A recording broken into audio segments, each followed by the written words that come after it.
What's up, brother? It's your boy, Mike Muse. Welcome to the Conversation of Mike Muse Show. I just want to get right into it. We are having a good time already in studio with my guest, John Boyega. I mean, he doesn't even need much of an introduction. I mean, he is Star Wars, but he is so much more than Star Wars. This brother's career is one to be admired. His range is incredible. I love how he can get into method acting and really take you there. His new film that is coming to theaters August 26th, Breaking, I had the chance to take a look at it, and the way the movie starts off with the pacing and the way John begins to set the tone with his character coming home from war experiencing PTSD was just riveting from the moment he comes onto the scene.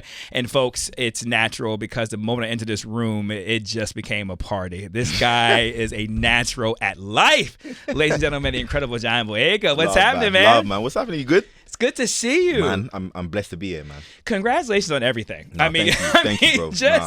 Are you having fun right now?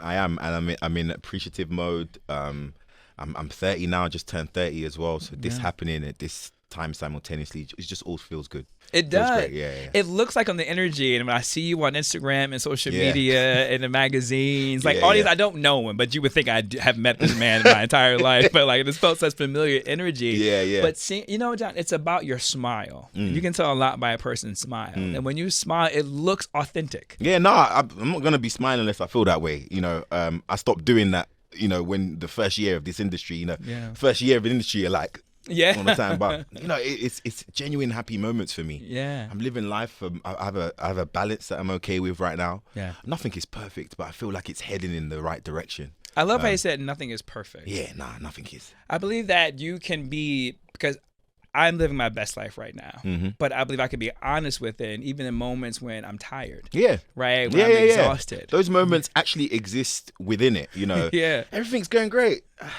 Go bed late. I'm not going to feel like it today. You know what I mean? Like, it's just stuff happens, but I've been able to have a through line through this experience, and I've just been in an appreciation mode. You know, the world is nuts right now. Yo, it's crazy.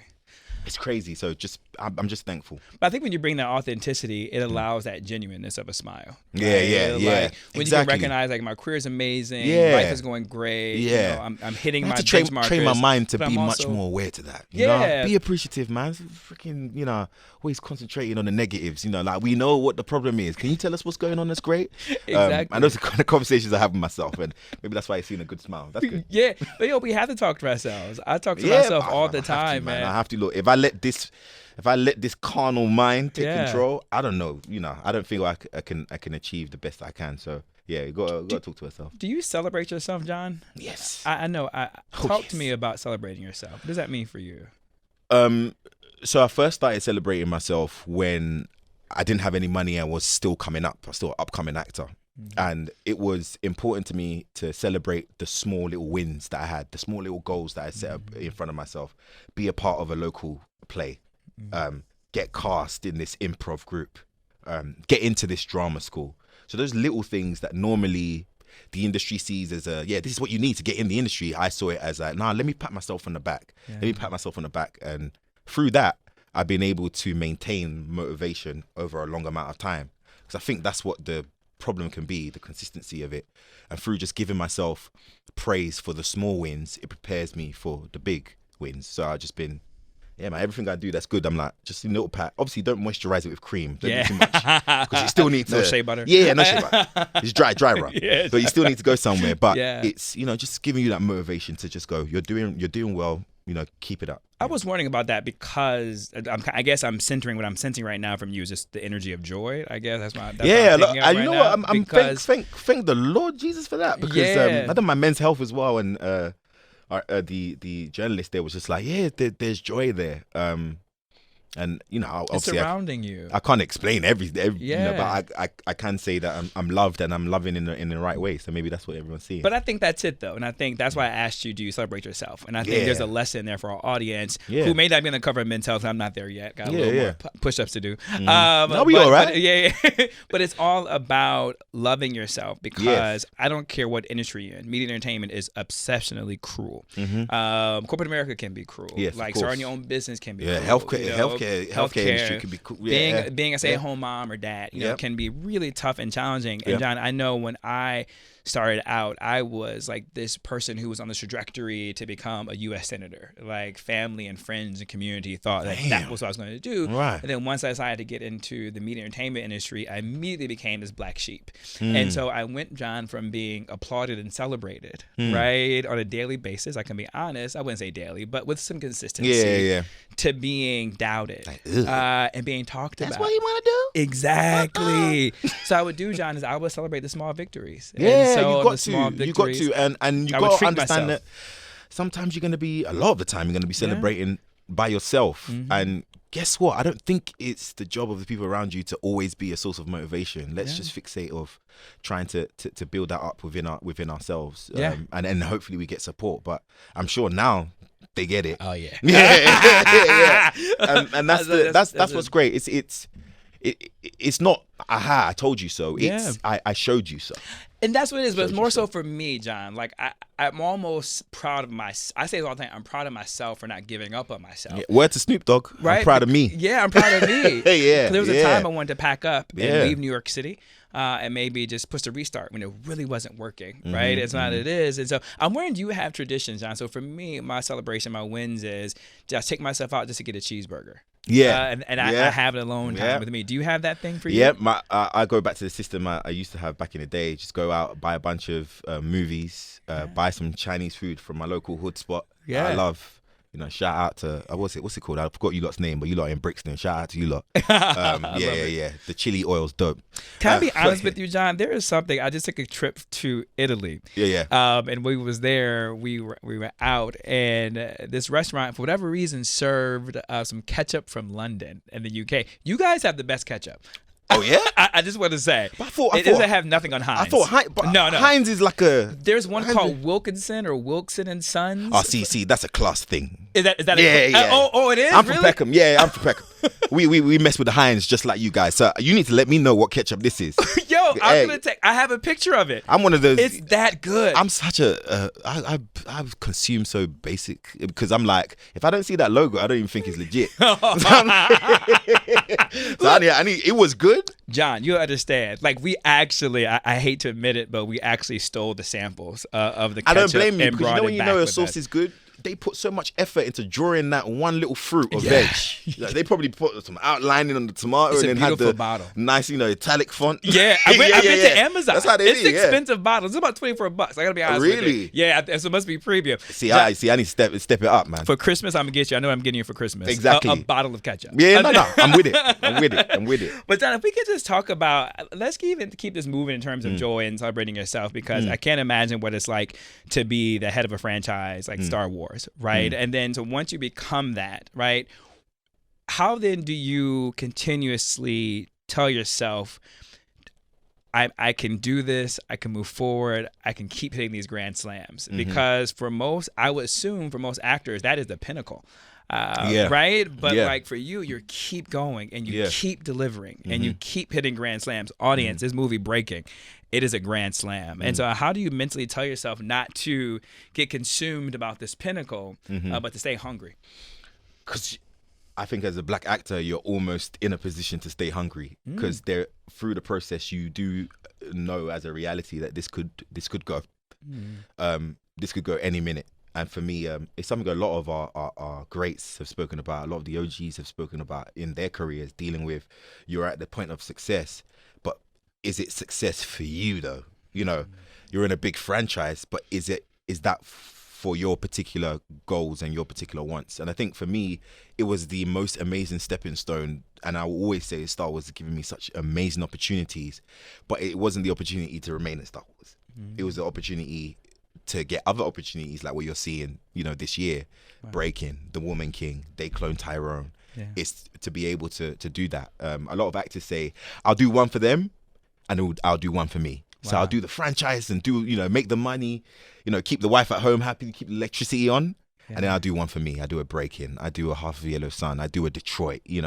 There's a balance to it that I've found, and I quite like it. Yeah. I love that equation. I do one for you, then I do one for me. Yeah. I look at you as a thespian. Is that what keeps you sharp? Yes. And I still train I believe in the old school definition of acting. I do not believe in the new school definition all the way. Tell me the difference. I know what it is. But. I think the new school definition is about emphasizing the most charismatic sides of yourself, and then being like that in every film, where it's like to the point where the audience will be like, for example, like, oh, John Boyega in that one, they wouldn't even call you the character name. Whereas for me, I believe in transcending self for the character, and that means accent, that means body language, that means the way you talk, the way you blink. That for me is what shocked me into wanting to act. We're seeing Stringer Bell on The Wire speaking a certain way, and then he was on screen and it was Idris Elba going, yeah, me, Idris Elba from East London. Yeah. Like, what? Now I saw Johnny Depp as Captain Jack Sparrow. Then in the interviews, he's just got a ponytail and he's just chilled and he's just not the character. I was like, yeah, this is what I'm talking about. Damn. Versatility. Michael K. Williams is like that. You know, bro, you transcend self. It's not all about self all the time. It's sometimes roles that you cannot relate to. You have never been through the same circumstances as the character has been through. So you have to do that the real job. And so that's where my career is aligned, and that's why through those 3 projects, you know, they're such different roles. That's why I call you a thespian. And my team in here knows, Amina and Davian, that I don't give every actor I interview that term thespian. I don't believe people deserve that title thespian, is because when you're a thespian, as you're saying, you lose the act. The actor gets lost in the character. Yeah. Right? And for so many people, I can't separate. I can separate. I was like, oh, I know exactly who that is. Oh, I know exactly you know, what is going on. Which is fun too. There's an element of that movie star thing, that familiarity that's fun, that gives you a different perspective on the actor's actual personality trait. Like I'll say Dwayne Johnson is an actor like that, where it's like the charisma is what drives you. But for me, while that side of the buffet exists, you know, an actor like me is not about me. Just whatever the role is, I will try and, you know, disappear into that. I want to stick along that line, but one actor I want to bring to the conversation I always reference when it comes to the thespians, besides Denzel, I think Denzel is one of the greatest in the way that he was able to integrate. I had the opportunity to interview him when he did the Shakespeare one. Recently. Yes. And to get into this dialogue that he and I in the Queen's language was just unreal, to see him immediately get into character and lose himself in just like within 0.5 seconds. But Meryl Streep does this way. You mentioned something about picking things up. Like Meryl Streep does a great job with removing her glasses. And every character she plays, there's a eyeglasses moment. And the way she takes them off or picks them up. Like, it's the little things, it's the subtleties. So for you to pick up on that, I'm like, yo, that's why I knew that you're a thespian. Well, in this movie, you play a real life character, Brian, who is a real story based on an individual war veteran who comes back home and faces, you know, homelessness and unemployment and PTSD. How does one prepare for that role to get into it? Like I said before, John, I wasn't hyping you up, and my audience knows I don't hype people up. Love, man. But when you came onto the screen, immediately I was captivated by you. And for me, it was a subtlety of almost like the hesitation of you delivering each word, right? It was almost like a pause before you delivered each word. I mean, it's the research first. Our director, you know, Abby Corbin, that she really, really got on job with the research.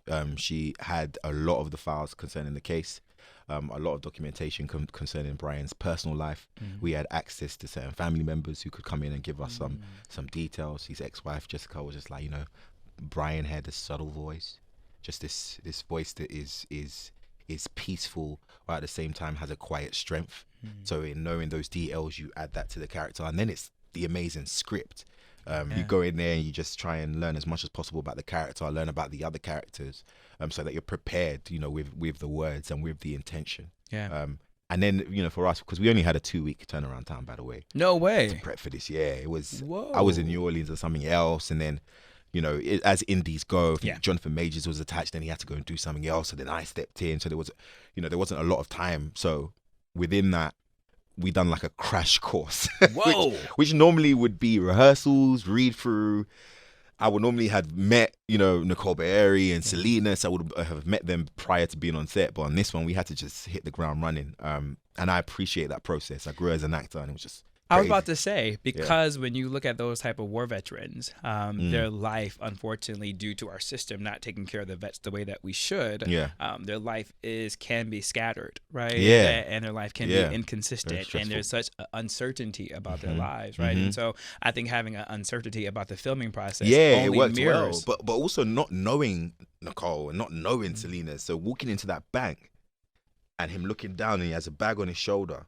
And as he's looking around, you see that Selena's and Nicole, they're reacting to me with, there's something natural going on here. Because, they haven't even met me officially. I haven't come and given them the clean cut, hey, I'm John Boyega, nice to meet you, blah, blah. I haven't even used my Brit accent since I've been on set. So it's that kind of immersion into this world was something that really helped us, all of us, with getting the work done. That's wild when you think about that, because when in the audience, what you're talking about, there's a scene where Brian is attempting to rob this bank, right? And so I think, but even when you in real life, when you're a bank teller or you're actually in the bank and then a robber comes in, there is a shock and awe, right? Yes. That you're experiencing. So the fact they never had met you until you walked in, it only enhances. I'm telling no wonder this movie is so good. It feels so it's crazy. real. It felt good on set, and we can only hope that technical wise the camera will be able to capture some of these moments. But being a producer of the movie too, and watching the film and going through different takes of the film, yeah, man, Nicole Berry and Selena, they're really just two of the best actresses I worked with. And the timing of this is so perfect. And I don't want you to insert yourself into politics now. So I'm gonna do it. So I'm gonna talk directly to the camera. Audience, the timing of this film is so fascinating when you look at what's happening in our world today and with politics here domestically, United States, and what is happening even with the burns that bills need to get passed and make sure our veterans have the support, right? And there is conflict within when it comes to that. The fact that our veterans are so under-resourced right now, the fact that our VA system and Veterans Affairs is so under-resourced right now. For me, this movie highlights all the problems from an artistic point of view that is happening within our nation, within our society. And so, audience, I hope as you watch this, you're thinking about the elections coming up in the midterms. I hope when you're watching this, you're thinking about who you're going to vote for. And we should all be protecting our soldiers who protect us, and not only just on the battlefield, but when they come home. And so that's just me talking right now. That's not John. Those are my words. And so now, John, to you, what do you? I always talk about the reason I love film because I feel like film moderates like social discourse, right? Like without getting into politics of it all. Like, what do you hope this film would do to moderate the conversation? What type of conversations do you hope this would moderate? I feel like I pray it exposes everybody else the way it exposed me to a reality that I don't know about. I think there's a uncomfortable distance that we have to serving, because we know what it involves. We know the tragedy that involves, and we know as civilians there's nothing we could possibly do to help get rid of those memories or to help for a better integration. And I guess for me, the element of empathy that I felt, and the openness that it led for me to do more research and to know that this is something that happened back in 2017, 18. I didn't know about it. I didn't know about this circumstance. How many more Bryans are walking among us? I was in Encino at the Westfields with my mum, and a vet had seen the trailer for Breaking, and he walked up to me and go, bro, I'm a vet. I saw the trailer. It hits home. It's so close to home with my circumstances and what I'm going through. I can't watch it, the first week, but I can watch it the second because I have to have a friend there, because it's going to be an emotional experience. And that for me, it's just, I'm like, wow, I'm an artist, but I'm directly still a part of Brian's actual legacy, because one of the things that he wanted, I want my story to be told. I want everyone to hear about my circumstances, and I want everyone to see.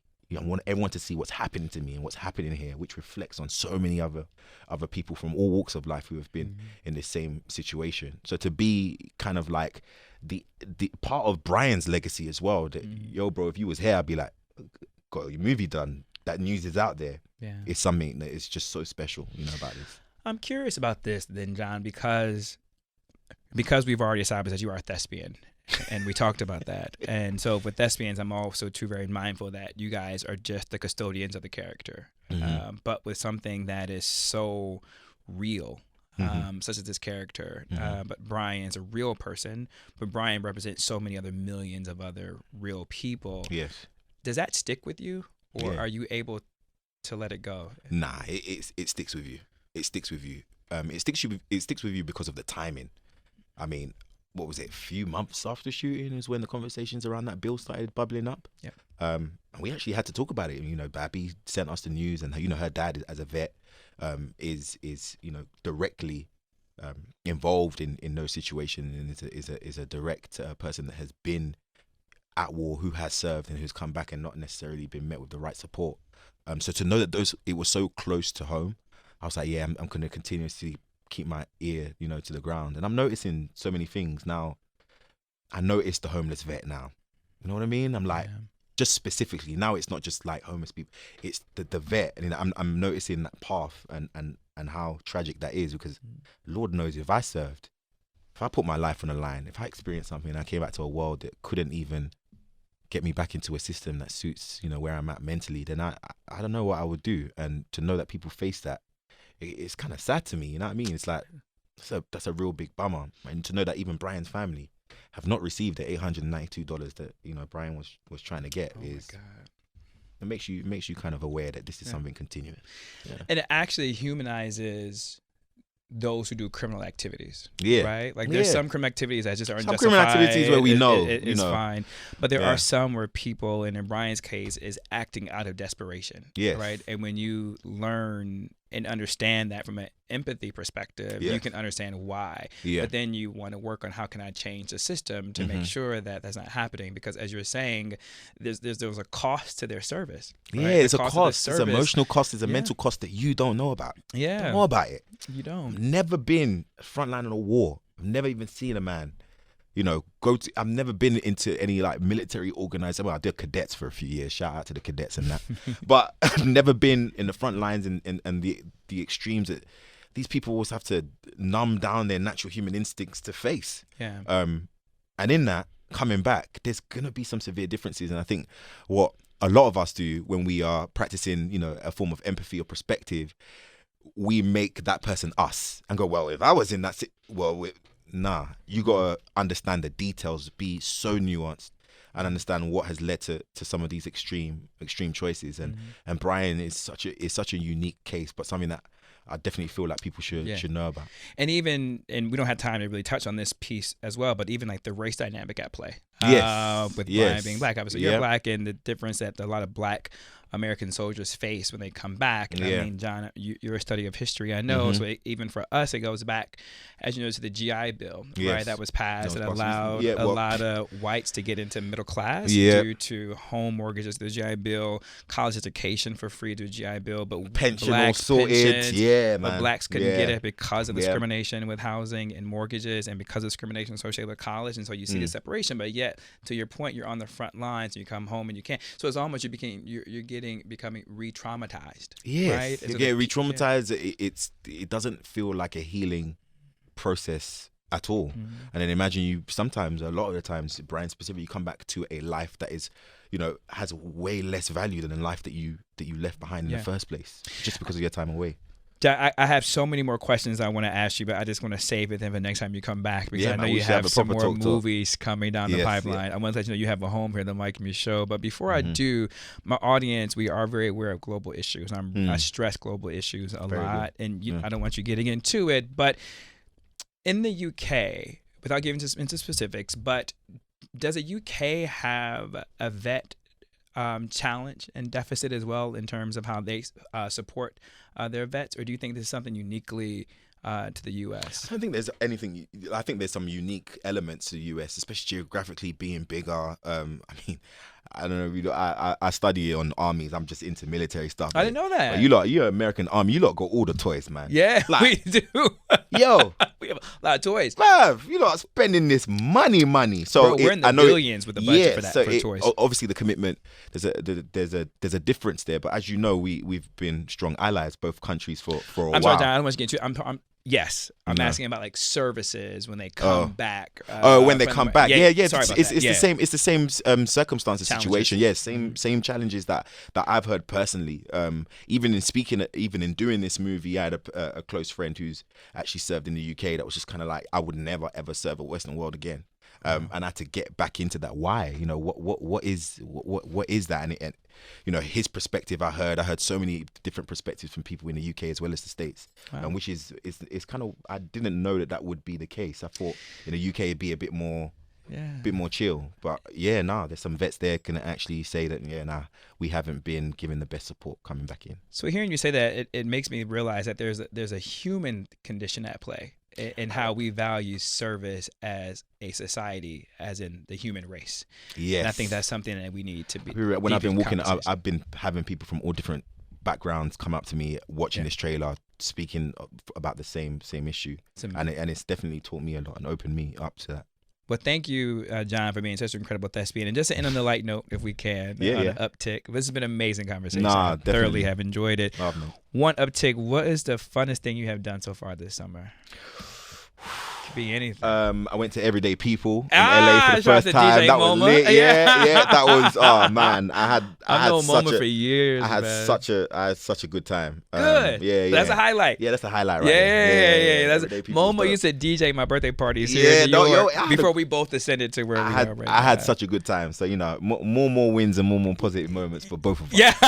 Yeah. We're on a high right now. That's it. Ladies and gentlemen, I got the smile back, man. Yeah, I got John's smile to come back. That Black Boy Joy is amazing. Make sure you go check out Breaking in theaters. You will not be disappointed, and it will illuminate everything that we have just talked about here today. John, thank you so much, brother. Love, bro. Best wishes to you. Yeah, you too. All right. Till next time, audience. Peace. Peace out.